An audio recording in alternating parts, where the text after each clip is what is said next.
ನಮಸ್ಕಾರಗಳು. ಮೊದಲನೇದಾಗಿ ಏನು ಇವತ್ತು ಗಣರಾಜ್ಯೋತ್ಸವ ದಿನ ಎಲ್ಲರಿಗೂ ಶುಭವಾಗಲಿ. ನೀವು ಎಲ್ಲ ಗಮನಿಸದೆ ನೋಡಿರ್ಬೋದು, ಇಡೀ ಚಿಂತಾಮಣಿಯಲ್ಲಿ ಎಲ್ಲಿ ನೋಡಿದ್ರೆ ಅಲ್ಲಿ ಕಸ ತುಂಬಿಕೊಂಡಿದೆ. ಮೋರಿಗಳು ಕ್ಲೀನ್ ಮಾಡೋರು ಯಾರು ಇಲ್ಲ. ಲೈಟ್ಗಳು ಹೋದ್ರೆ ಲೈಟ್ಗಳು ಹಾಕುವಂಥವ್ರು ಇಲ್ಲ. ಈಗಲೂ ನಾವು ಟ್ಯೂಬ್ಲೈಟ್ ಸೆಟ್ಗಳಲ್ಲಿ ಇದ್ದೀವಿ. ಪುರಸಭೆಗಳಲ್ಲೂ ಇವತ್ತು LED ಲೈಟ್ಗಳು ಬಂದಿವೆ. ಇಡೀ ಬೀದಿಗಳಲ್ಲಿ LED ಲೈಟ್ಗಳಿದೆ. ನಮ್ಮದು ನಗರಸಭೆ ಆಗಿದ್ದು ಕೋಟಿಗಳು ದುಡ್ಡಿದ್ದು ಇವತ್ತುವರೆಗೂ ಟ್ಯೂಬ್ಲೈಟ್ಗಳಲ್ಲಿ ಇದ್ದೀವಿ. ಆದರೆ ಆ ಟ್ಯೂಬ್ಲೈಟಲ್ಲಿ ಲೈಟ್ ಹೋದ್ರೂ ಹಾಕಕ್ಕಾಗ್ತಾ ಇಲ್ಲ.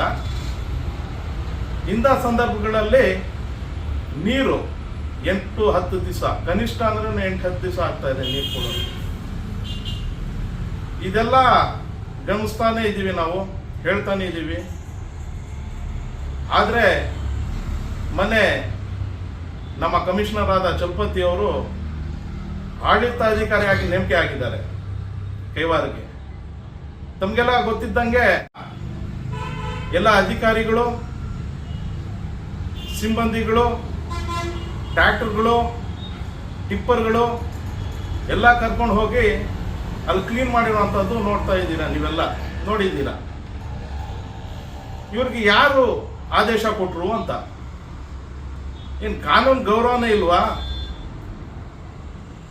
ಆಡಳಿತ ಅಧಿಕಾರಿ ಆದ ನಂತರ ಇಲ್ಲಿಂದ ನಗರಸಭೆ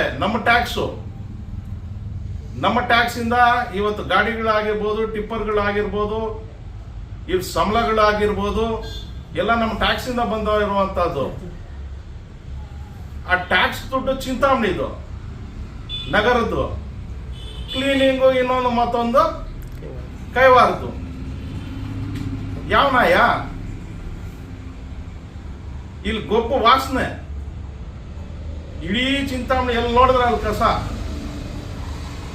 ಮೋರಿಗಳೆಲ್ಲ ತುಂಬ್ಕೊಂಡು ಬಿಟ್ಟಿದೆ. ನೀವು ನೋಡಿರ್ಬೋದು, ಇವತ್ತು ಗಣರಾಜ್ಯೋತ್ಸವ ದಿನದಲ್ಲಿ ಏನು ನ್ಯಾಷನಲ್ ಸಾಂಗ್ ಇದೆ, ಆ ನ್ಯಾಷನಲ್ ಸಾಂಗ್ ಅಲ್ಲಿ ನಮ್ಮ ಕಮಿಷನರ್ ಚಲಪತಿ ಅವರು ನಮ್ಮ DYSP ಕಿವಿದಲ್ಲಿ ಆ ನ್ಯಾಷನಲ್ ಸಾಂಗ್ ನಡೀತಾ ಇದೆ, ಅವ್ರ ಕಿವಿಯಲ್ಲಿ ಗುಸು ಅಂತ ಇದ್ದಾರೆ. ಏನಾಗ್ತಾ ಇದೆ? ಏನ್ ಕಾನೂನು ಅಂದ್ರೆ ಏನ್ ನ್ಯಾಷನಲ್ ಸಾಂಗ್ ಗೌರವ ಇಲ್ವಾ? ನೋಡಿರ್ಬೋದು, ನೀವು ನೋಡಿ, ಬೇಕಾದ್ರೆ ಕ್ಲಿಪ್ಪಿಂಗ್ಸ್ ತಗೊಂಡು ನೋಡಿ. ಏನಾಗ್ತಾ ಇದೆ ನಮ್ಮ ಚಿಂತಾಮಣಿಯಲ್ಲಿ? ಯಾರು ಹೇಳೋರು ಕೇಳೋರು ಇಲ್ವಾ? ಅಥವಾ ಯಾರ ಆದೇಶ ತಗೊಂಡು ಇವರು ಕೈವಾರಕ್ಕೆ ಇವ್ರಿಗೆಲ್ಲ ಕರ್ಕೊಂಡು ಹೋಗ್ಬಿಟ್ಟು ಕ್ಲೀನ್ ಮಾಡಿದ್ರು? ಮೊನ್ನೆ ನೋಡಿದ್ರೆ ಆ ಶಿವಘಟ್ಟ ವಿಚಾರದಲ್ಲಿ ನೀವು ಕೇಳಿದ್ರಿ, ಏನದು ರಾಜುಗೌಡ್ರ ಬಗ್ಗೆ ಅಂತ. ನೀವೆಲ್ಲ ನೋಡಿದ್ದೀರಾ ರಾಜುಗೌಡ್ರ ಬಗ್ಗೆ. ಈಗಾಗಲೇ ನಮ್ಮ ಆಹಾರ ಸಚಿವರಾದ ಶ್ರೀ KH ಮುನಿಯಪ್ಪಾಜಿ ಅವರು ಅವ್ರ ಬಗ್ಗೆ ಹೇಳಿದ್ದಾರೆ. ಅವರು ಸೌಮ್ಯ ಸಭಾದವರು, 10 ವರ್ಷದಿಂದ ಸೇವೆ ಮಾಡ್ಕೊಂಡು ಬಂದಿದ್ದಾರೆ. ಅನೇಕ ಬೋರ್ಗಳು ಹಾಕಿಸಿದ್ದಾರೆ, ಬಹಳಷ್ಟು ಕೆಲಸಗಳು ಮಾಡಿಸಿದ್ದಾರೆ. ಕೊರೋನಾ ದಿನಗಳಲ್ಲಿ ಬಹಳಷ್ಟು ಜನರಿಗೆ ಸಹಾಯ ಮಾಡಿದ್ದಾರೆ, ಕಿಟ್ಗಳು ಕೊಟ್ಟಿದ್ದಾರೆ ಅಂತ ಬಹಳಷ್ಟು ನಮ್ಮ KH ಮುನಿಯಪ್ಪಾಜಿ ಅವರು ಹೇಳಿದ್ದಾರೆ. ಅದು ನಾವೆಲ್ಲ ಏನು ಇನ್ಸಿಡೆಂಟ್ ಆಯಿತು ಅದಕ್ಕೆ ನಾವು ಖಂಡಿಸ್ತೀವಿ. ನಾನಾಗಲಿ, KH ಮುನಿಯಪ್ಪಾಜಿ ಅವರಾಗಲಿ, ಇಡೀ ಕರ್ನಾಟಕದಲ್ಲಿ ಯಾರನ್ನ ಇಲ್ಲಿ ನಾವು ಅದಕ್ಕೆ ಖಂಡಿಸ್ತೀವಿ. ಮಾತನಾಡಬಾರ್ದಾಗಿತ್ತು, ಮಾತನಾಡಿದ್ದಾರೆ. ಆದರೆ ನಮ್ಮ ಕಮಿಷನರು ಚಲಪತಿ ಅವರು ಇಲ್ಲಿ ಮೆಮೋರಂ ಕೊಡೋಕೆ ಹೋಗಿ ಏಕವಚನದಲ್ಲಿ ಮಾತಾಡ್ತಾರೆ. ನಮ್ಮ ತಹಶೀಲ್ದಾರ್ ಮುಂದೆನೆ ಏಕವಚನದಲ್ಲಿ ಏ ಲಫಂಗ ರಾಜುಗೌಡ, ನೀಚ ರಾಜುಗೌಡ, ಕಿಡಿಗೇಡಿ ರಾಜುಗೌಡ. ಏನಾಗ್ತಾ ಇದೆ? ನೀವು ಬುದ್ಧಿವಂತರು, ವಿದ್ಯಾವಂತರು, ನೀವೊಬ್ಬ ಸರ್ಕಾರಿ ನೌಕರು, ಕಾಂಗ್ರೆಸ್ ಪಕ್ಷದಿಂದ B.Pharm ತಗೊಂಡು ಅಭ್ಯರ್ಥಿ ಆಗಿದ್ರು. ಅವ್ರು ಪರಾಜಿತರಾಗಿದ್ದಾರೆ, ಅವ್ರಿಗೂ ಸ್ವಲ್ಪ ಗೌರವ ಇದ್ದತ್ತೆ. ಏಕವಚನದಲ್ಲಿ ಮಾತಾಡುವಂಥದ್ದು ಹೇ ಹೂ ಅಂತ ಗೂಂಡಾಗಳು ಮಾಡೋ ಥರ ಗೂಂಡಾ ವರ್ತನೆ. ನೀವು ಅಧಿಕಾರಿನ ಏನು ನೀವೇ ಆಲೋಚನೆ ಮಾಡ್ಕೊಳ್ಳಿ. ಮುಟ್ಟು ನೋಡೋಣ ರಾಜುಗೌಡ, ನಾನು ಹೇಳ್ಬೋದು, mister Chalapathi commissioner of Chintamani, ನಿಮ್ಗೂ ತಾಕತ್ತಿದ್ರೆ ರಾಜುಗೌಡಗೆ ಮುಟ್ಟು ನೋಡಿ ಅಂತ ಹೇಳ್ಬೋದು. ಆದ್ರೆ ನಾನು ಹೇಳೋದಿಲ್ಲ. ಯಾಕೆ ಹೇಳಬೇಕು? ನಾವು ಅಂತವರಲ್ಲ, ಹೇಳೋರು ಅಂತವರಲ್ಲ. ಇವೆಲ್ಲ ಬಿಡಬೇಕು. ಯಾರ್ದು ರಾಜಕೀಯ ವ್ಯಕ್ತಿಗಳದ್ದು ಏನಾರ ಸಪೋರ್ಟ್ ಇದ್ರೆ ಎಷ್ಟು ದಿನನೂ ಇರಲ್ಲ. ನೀವು ಸರ್ಕಾರಿ ನೌಕರಾಗಿದ್ದೀರಾ, ಇಲ್ಲೂ ಪರ್ಮನೆಂಟ್ ಇರೋಕ್ಕಾಗಲ್ಲ, ಎಲ್ಲ ಟೆಂಪ್ರರಿಯನ್ನೇ. ಆದರೆ ನಿಮ್ಮ ನಡೆ, ನಿಮ್ಮ ಮಾತುಗಳು ಅದು ಸರಿಯಾಗಿರಬೇಕು. ಮತ್ತೆ ನಾವೆಲ್ಲ ಕಂಡಂಗೆ ಇದೊಂದು ಟ್ರೆಂಡು, ರೆಕಾರ್ಡಿಂಗ್. ಫೋನ್ಗಳನ್ನು ಮಾತಾಡಿದ್ರೆ ರೆಕಾರ್ಡಿಂಗ್ಗಳು ಮಾಡ್ಕೊಳ್ಳುವಂಥದ್ದು ಟ್ರೆಂಡ್ ನಡೀತಾ ಇದೆ ಇತ್ತೀಚಿನ ದಿನಗಳಲ್ಲಿ. ಈ ರೆಕಾರ್ಡಿಂಗ್ನಿಂದ ಒಳ್ಳೇದು ಆಗತ್ತೆ, ಕೆಟ್ಟದ್ದು ಆಗತ್ತೆ. ನಂಬೋದಿಲ್ಲ, ನಾಳೆ ನಿಮ್ಗೆ ಯಾರಿಗೂ ನಂಬೋದಿಲ್ಲ. ರೆಕಾರ್ಡಿಂಗ್ ಮಾಡಿಕೊಂಡು ಒಬ್ರಿಗೆ ಹೇಳುವಂಥದ್ದು ಮಾಡುವಂಥದ್ದು ಯಾವ ಮಟ್ಟಕ್ಕೆ ಸರಿ? ಎಲ್ಲರಿಗೂ ರೆಕಾರ್ಡಿಂಗ್ ಅನ್ನೋದು ನಂಬಿಕೆ ಹೊಟ್ಟೋಗ್ಬಿಡುತ್ತೆ. ಈಗ ನಾವು ಏನೋ ಮಾತಾಡ್ಕೊಂಡಿರ್ತೀವಿ, ಗೋಪ್ಯವಾಗಿ ಮಾತಾಡ್ಕೊಂಡಿರ್ತೀವಿ. ಆ ಗೋಪ್ಯವಾಗಿ ಮಾತಾಡ್ಕೊಳ್ಳುವಂಥ ರೆಕಾರ್ಡಿಂಗ್ ಎತ್ಕೊಂಡು ಹೋಗ್ಬಿಟ್ಟು ಹೇಳುವಂಥದ್ದು, ಪ್ರಚಾರ ಮಾಡುವಂಥದ್ದು ನಾಳೆ ನಂಬ್ತಾರ ನಿಮ್ಗೆ ಯಾರನ್ನ? ನಾಳೆ ಇನ್ನೊಬ್ರು ಮಿನಿಸ್ಟ್ರು ಮನೆಯಲ್ಲೋ ಇನ್ನೊಂದು ಊರಿಗೆ ಹೋಗಿದ್ರು, ಇನ್ನೊಂದು ತಾಲೂಕು, ಅಲ್ಲಿ ಒಂದು ಅಧಿಕಾರಿಯಾಗಿ ನೀವು ಏನಾರ ಮಾಡ್ತಾ ಇದ್ರೆ ಅಕಸ್ಮಾತು ಅಲ್ಲೂ ರೆಕಾರ್ಡಿಂಗ್ ಮಾಡಿ ಅಲ್ಲೂ ಬಿಟ್ರೆ ನಂಬ್ತಾರೆ ಯಾರನ್ನ ನಾಳೆ? ಇದು ಒಂದು ಟ್ರೆಂಡ್ ಆಗಿಬಿಟ್ಟಿದೆ ಇತ್ತೀಚಿನ ದಿನಗಳಲ್ಲಿ. ರೆಕಾರ್ಡಿಂಗ್ ಅನ್ನೋದು ಒಂದು ಟ್ರೆಂಡ್. ಆದರೆ ಇದರಲ್ಲಿ ಒಳ್ಳೇದು ಆಗ್ತಾ ಇತ್ತು. ಏನು ನಮ್ಮ ಶಿಲ್ಘಟ್ಟ ಕಮಿಷನರ್ ಮೇಡಮ್ ಅವರು ಬಿಫೋರ್ 2 days ಮಾತಾಡುವಂಥ ಮಾತುಗಳು ರೆಕಾರ್ಡಿಂಗ್ ಆಗಿತ್ತಲ್ಲ, ಯಾಕೆ ಆವತ್ತೇ ಅವರು ಕಂಪ್ಲೇಂಟ್ ಕೊಟ್ಟಿಲ್ಲ? ಯಾಕೆ ಸುಮ್ಮನೆ ಇದ್ರು? ಯಾರು ಇವ್ರಿಗೆ ಬಲವಂತ ಮಾಡಿ ಕೊಡ್ಸಿದ್ರು? ನಾನು ಹೇಳ್ತಾ ಇರೋದಲ್ಲ, ಅಲ್ಲಿ ಜನರು ಡಿಸ್ಕಸ್ ಮಾಡ್ತಾ ಇದ್ದೀವಿ ಮದುವೆಗಳಲ್ಲಿ. ಮತ್ತೆ ಪ್ರಭಾವಿ ಸಚಿವರು ಇದರ ಹಿಂದೆ ಇದ್ದಾರೆ, ಅವರು ಈ ರೀತಿ ಮಾಡಿದ್ದಾರೆ ಅನ್ನೋದು ಜನರ ಮಾತುಗಳು. ಮತ್ತೆ ರಾಜುಗೌಡರಿಗೆ ಕೆ.ಎಚ್. ಮುನಿಯಪ್ಪಾಜಿ ಅವರು ಸಪೋರ್ಟ್ ಇದೆ ಅಂತೆ, ಜಮೀರ್ ಅಹಮದ್ ಅವರು ಸಪೋರ್ಟ್ ಇದೆ ಅಂತೆ, ಡಿ.ಕೆ. ಶಿವಕುಮಾರ್ ಅವರು ಆಪ್ತರಂತೆ ರಾಜುಗೌಡರು ಅಂತ ಮಾತುಗಳು ನಡೀತಾ ಇತ್ತು.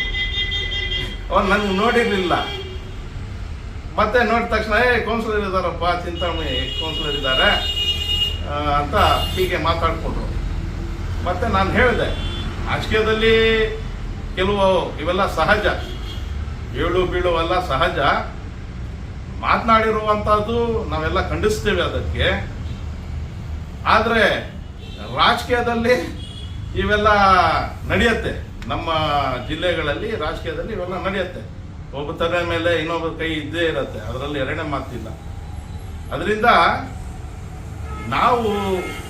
ನಾನು ಹೇಳೋಕೆ ಇಷ್ಟಪಡ್ತೇನೆ ಚಲಪತಿ ಅವ್ರಿಗೆ, ನಿಮ್ಮ ನಡೆ, ನಿಮ್ಮ ಮಾತುಗಳು ಸ್ವಲ್ಪ ಹಿಡಿತದಲ್ಲಿ ಇಟ್ಕೊಂಡ್ರೆ ಒಳ್ಳೇದು. ಯಾಕಂದ್ರೆ ಇವತ್ತು ನಾವೇನ್ ಬೇಕಾದ್ರೂ ಮಾತಾಡ್ಬೋದು. ನಾನು ಹೇಳ್ದೆ ಅಲ್ಲ, ಏಕವಚನದಲ್ಲಿ ಹೇ ಹೂ ಹಾ. ಎಜುಕೇಟೆಡ್ ಆಗಿ ಒಬ್ಬ ಅಧಿಕಾರಿಯಾಗಿ ಮುಟ್ಟು ನೋಡೋಣ. ನಿಮ್ಮ BNS ಆಕ್ಟ್ ಅಲ್ಲಿ, ನಮ್ಮ ಸಂವಿಧಾನದಲ್ಲಿ BNS ಆಕ್ಟ್ ಇದೆ. ಆ ಆಕ್ಟ್ ಅಲ್ಲಿ ಬರುವಂತ ಎಲ್ಲ ಆಕ್ಟ್ಸ್ ಹಾಕಿ ಅವ್ರ ವಿರುದ್ಧವಾಗಿ ಏನೇನು ಮಾಡ್ಬೇಕೆಲ್ಲ ಮಾಡಿ, ರಾಜಗೌಡರ ವಿರುದ್ಧವಾಗಿ, ಅದು ಜನ ಒಪ್ಕೊಳ್ತಾರೆ, ಕಾನೂನು ರೀತಿಯಲ್ಲಿ ಹೋಗುವಂಥದ್ದು. ಆದರೆ ಒಬ್ಬರಿಗೆ ಏಕವಚನದಲ್ಲಿ ಮಾತಾಡುವಂಥದ್ದು, ಅದು ನಮ್ಮ ತಹಶೀಲ್ದಾರ್ ಪಕ್ಕದಲ್ಲೇ ಇಟ್ಕೊಂಡು ನೀಚ, ಲಫಂಗ, ಕಿಡಿಗೇಡಿ ಯಾರ ಅಧಿಕಾರ ಕೊಟ್ಟರು ಅನ್ನೋದು ನನ್ನ ಪ್ರಶ್ನೆ. ಮುಂದಿನ ದಿನಗಳಲ್ಲಿ ಈ ರೀತಿ ಎಲ್ಲ ನಡ್ಕೋಬಾರ್ದು, ಚೆನ್ನಾಗಿ ನಡ್ಕೊಳ್ಳಿ. ಈಗೇನು ನಮ್ಮ ಚಿಂತಾಮಣಿಯಲ್ಲಿ ಗೊಬ್ಬು ವಾಸನೆ ಇದೆ, ಎಲ್ಲಿ ನೋಡಿದ್ರೆ ಅಲ್ಲಿ ಕಸ, ಮೊದಲು ಇದು ಕ್ಲೀನ್ ಮಾಡಲಿ, ಚರಂಡಿಗಳು ಕ್ಲೀನ್ ಮಾಡಲಿ. ಇಡೀ ನಮ್ಮ MG ರೋಡಲ್ಲಿರುವಂಥ ಚರಂಡಿಗಳಲ್ಲಿ ತುಂಬಿಕೊಂಡ್ಬಿಟ್ಟಿದೆ. ಆಲ್ರೆಡಿ 3 ವರ್ಷ ಆಗ್ಬಿಟ್ಟಿದೆ, ಅದು ಇನ್ನೂ ಕ್ಲೀನ್ ಮಾಡಿಲ್ಲ. ಎಲ್ಲಿ ನೋಡಿದ್ರೆ ಅಲ್ಲಿ ಕಸ ಬಿದ್ದಿದೆ, 8-10 ದಿವಸಕ್ಕೆ ನೀರು ಬರ್ತಾ ಇದೆ. ಲೈಟ್ಗಳು ಹೋದ್ರೆ ಲೈಟ್ಗಳು ಹಾಕೋಂಗಿಲ್ಲ. ಸಿಬ್ಬಂದಿ ಯಾರು ಇಲ್ಲ ಚಿಂತಾಮಣಿಯಲ್ಲಿ, ಎಲ್ಲ ಡೆಪ್ಟೇಷನ್ ಮೇಲೆ ಹಾಕೊಂಡು ಬಂದಿರೋದು ಅಂತ ಗೊತ್ತಾಯ್ತು. ಸಿಬ್ಬಂದಿಗಳು ಎತ್ಕೊಂಡು ಬರುವಂತದ್ದು ಪ್ರಯತ್ನ ಮಾಡಲಿ, ಎತ್ಕೊಂಡು ಬಂದು ಕೆಲಸ ಮಾಡಿಸುವಂತದ್ದು ಮಾಡಲಿ. ಡೆಪ್ಟೇಷನ್ ಅಲ್ಲಿ ಎಷ್ಟು ದಿವಸ ಇರ್ತಾರೆ ಸರ್? ಬಂದಿರುವಂತವ್ರು ಡೆಪ್ಟೇಷನ್ ಮೇಲೆ ಬೇರೆ ತಾಲೂಕುಗಳಿಂದ ನಾವು ಹಾಕೊಂಡಿರುವಂತ ಡೆಪ್ಟೇಷನ್ ಎಷ್ಟು ದಿನ ಇರ್ತಾರೆ? ಇಲ್ಲಿ ಇರುವಂತ ಪರ್ಮನೆಂಟ್ ವರ್ಕರ್ಸ್ ಹಾಕೊಂಡ್ ಬರ್ಲಿ. ಸರ್ಕಾರ ಇದೆ, ಎಲ್ಲ ಇದೆ, ಅದು ಹಾಕೊಂಡ್ ಬರ್ಲಿ. ಮೊದಲು ಆ ಕೆಲಸ ಮಾಡ್ಲಿ. ಏನು ಇವರು ಇವತ್ತು ಗಣರಾಜ್ಯೋತ್ಸವ ದಿನದಲ್ಲಿ ಮಾತನಾಡಿದ್ದಾರೆ. ನಮ್ಮ DSP ಕಿವಿಗಳಲ್ಲಿ ನ್ಯಾಷನಲ್ ಸಾಂಗು ಕೂಡ ಗೌರವ ಕೊಟ್ಟಿಲ್ಲ, ಅದು ಒಂದು ನೋವು. ಮತ್ತೆ ಏನು ರಾಜಗೌಡ ಶಿಲ್ಘಟ್ಟ ಪರಾಜಿತ ಅಭ್ಯರ್ಥಿಯಾಗಿದ್ದಾರೆ, ಏಕವಚನದಲ್ಲಿ ಮಾತಾಡಿರುವಂಥದ್ದು, ಗೂಂಡಾ ರೀತಿಯಲ್ಲಿ ನಡ್ಕೊಂಡಿರುವಂಥದ್ದು, ಅವೆಲ್ಲ ಆಗಬಾರ್ದು ಅಂತ ಹೇಳ್ತಾ ನಾನು ಮಾತನ್ನು ಮುಗಿಸ್ತೀನಿ. ಜೈ ಹಿಂದ್. ಅದೇ ಹೇಳ್ತಾ ಇದ್ದೀನಲ್ಲ, ನಿದ್ದೆ ಮಾಡಿದ್ರೆ ಒಂದು ಕಾನೂನು, ನಮ್ಮ ಸರ್ಕಾರ ಬಂದ ನಂತರ ಬೆಳಗ್ಗೆ ಎದ್ದಿಳ್ಬಿಟ್ರೆ ಇನ್ನೊಂದು ಕಾನೂನು. ಯಾರಿಗೆ ಹೊಣೆ ಮಾಡ್ಬೇಕಂತ ಗೊತ್ತಾಗ್ತಾ ಇಲ್ಲ.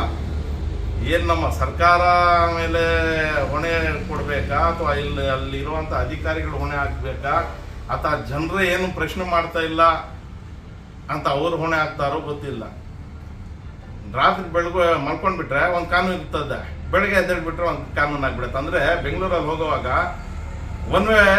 ಒಂದು ವಾರ ಹಿಂದೆ 1 ವೇ ಇರುತ್ತೆ, ಇನ್ನೊಂದು ವಾರ ಹೋದ್ರೆ 2 ವೇ ಆಗಿಬಿಟ್ಟಿರುತ್ತೆ, 2 ವೇ ಇರುತ್ತೆ, 1 ವೇ ಆಗಿಬಿಟ್ಟಿರುತ್ತೆ. ಈ ರೀತಿ ನಡೀತಾ ಇದೆ. ಜನರು ಅದಕ್ಕೆ ಉತ್ತರ ಕೊಡ್ತಾರೆ ಮುಂದಿನ ದಿನಗಳಲ್ಲಿ. ಇತ್ತೀಚಿನ ದಿನಗಳಲ್ಲಿ ಅದ್ರ ಬಗ್ಗೆ ಎಲ್ಲ ಮುಂದಿನ ದಿನಗಳಲ್ಲಿ ಮಾತಾಡ್ತೀನಿ. ಮುಖಂಡರು ಅಂತ ಯಾರು ಅವ್ರಿಗೆ ನೇಮಕ ಮಾಡಿದಾರೋ ಗೊತ್ತಿಲ್ಲ, ಅವರೆಲ್ಲ ಸ್ವಯಂ ಮುಖಂಡರು, ಅವರು ಸ್ವಯಂ ಘೋಷಿತ ಮುಖಂಡರು. ಇಲ್ಲಿ ಮುಸ್ಲಿಂ ಮುಖಂಡರೇ ಇಲ್ಲ. 30 ವರ್ಷ ಆಯಿತು ಸತ್ತೋಗಿ ಮುಸ್ಲಿಂ ಮುಖಂಡರೆಲ್ಲ ನಮ್ಮ ಕಬ್ರಸ್ತಾನಲ್ಲಿ ಇದ್ದಾರೆ, ಬಾಗೇಪಲ್ಲಿ ರೋಡಲ್ಲಿ. ಮುಸ್ಲಿಂ ಮುಖಂಡರು ಅಂದ್ರೆ ಯಾರು? ಇಡೀ ನಮ್ಮ 2 ಡಿಸ್ಟಿಕ್ಕಲ್ಲಿ, ಕೋಲಾರ ಹಾಗೂ ಚಿಕ್ಕಬಳ್ಳಾಪುರದಲ್ಲಿ ಮುಸ್ಲಿಂ ಮುಖಂಡರು ಅನ್ನೋದೇ ಇಲ್ಲ. ಇವರು ಸ್ವಯಂ ಘೋಷಿತ ಮುಖಂಡರು ಇರಲ್ಲ, ಇವ್ರ ಮುಖಂಡರಲ್ಲ. ಇವ್ರ ಬಗ್ಗೆ ಮುಂದಿನ ದಿನಗಳಲ್ಲಿ ಮಾತಾಡ್ತೀನಿ. ಸ್ವಲ್ಪ ಕೆಲಸ ಕಾರ್ಯಗಳಿತ್ತು, ಹಬ್ಬ ಇತ್ತು, ಹೋಗ್ಬಿಟ್ಟು ಅಲ್ಲಿ ಇದ್ದಿದ್ದ ಗಾಡಿಗಳೆಲ್ಲ ಇರ್ತಿದ್ದಾರೆ ಇದ್ದಿದ್ದಂಗೆ ಮತ್ತೆ ಒಳಗಡೆ ಕರ್ಕೊಂತಾರೆ. ಏನಾಗ್ತಾ ಇದೆ? ಆಗ್ಬಾರ್ದು, ಇವೆಲ್ಲ ಈ ರೀತಿ ಆಗ್ಬಾರ್ದು. ಒಬ್ರು ಎಜುಕೇಟೆಡ್ ಆಗಿ ಇವರೆಲ್ಲ, ಒಬ್ರಿಗೆ ಏಕವಚನದಲ್ಲಿ ಮಾತ್ರ ಅಫಿಷಿಯಲ್ ಇವರು ಸರ್ಕಾರಿ ನೌಕರರು ಬೀದಿಗಳಲ್ಲಿರುವಂಥ ಗುಂಡಾರು ಥರ ವರ್ತನೆ ಮಾಡುವಂಥದ್ದು ತಪ್ಪು. ಅದು ಸದಸ್ಯರು ಕೊಡುವಂಥ ಲೈಟ್ಗಳೆಲ್ಲ ಕೊಡಬಾರ್ದು. ಯಾವ ಕಾನೂನಲ್ಲಿದೆ ಸದಸ್ಯರು ಲೈಟ್ ಕೊಡಬೇಕಂತ? ಯಾವ ಕಾನೂನಲ್ಲಿದೆ? ಎಲ್ಲಿ ಲೈಟ್ ಇಲ್ವೋ ಚಿಂತಾಮಣಿ ನಗರದಲ್ಲಿ ಅಲ್ಲಿ ಲೈಟ್ ಹಾಕುವಂಥ ಕೆಲಸ ಆಗಬೇಕು. ಸದಸ್ಯರು ಕೊಡುವಂಥದ್ದು ಏನಕ್ಕೆ? ಯಾವ ಕಾನೂನು ಅದು? ಸದಸ್ಯರು ಕೊಡೋದು 10 ಲೈಟ್ ಅಂತ ಅವೆಲ್ಲ ಹಾಕಬಾರ್ದು. ಬ್ಯುಸಿ ಆಗಿದ್ದಾರೆ, ಅವ್ರ ಕೈಗೆ ಸಿಗುವಂಥದ್ದು ಅಥವಾ ಅಲ್ಲಿರುವಂಥ ಕೆಲವು ಅಧಿಕಾರಿಗಳು ಕೆಲಸ ಮಾಡುವಂಥದ್ದು ನೀವು ನೋಡಿರ್ಬೋದು. ಇಡೀ ಸ್ಟೇಟಲ್ಲಿ ಇವತ್ತು ಏನು ಈ ಸ್ವತ್ತುಗಳಾಗಲಿ ಖಾತಾ ಬದಲಾವಣೆಗಳಾಗಲಿ ಸುಮಾರು 2 ತಿಂಗಳಿಂದ ಸ್ಥಗಿತವಾಗಿದೆ, ಏನೂ ಆಗ್ತಾ ಇಲ್ಲ.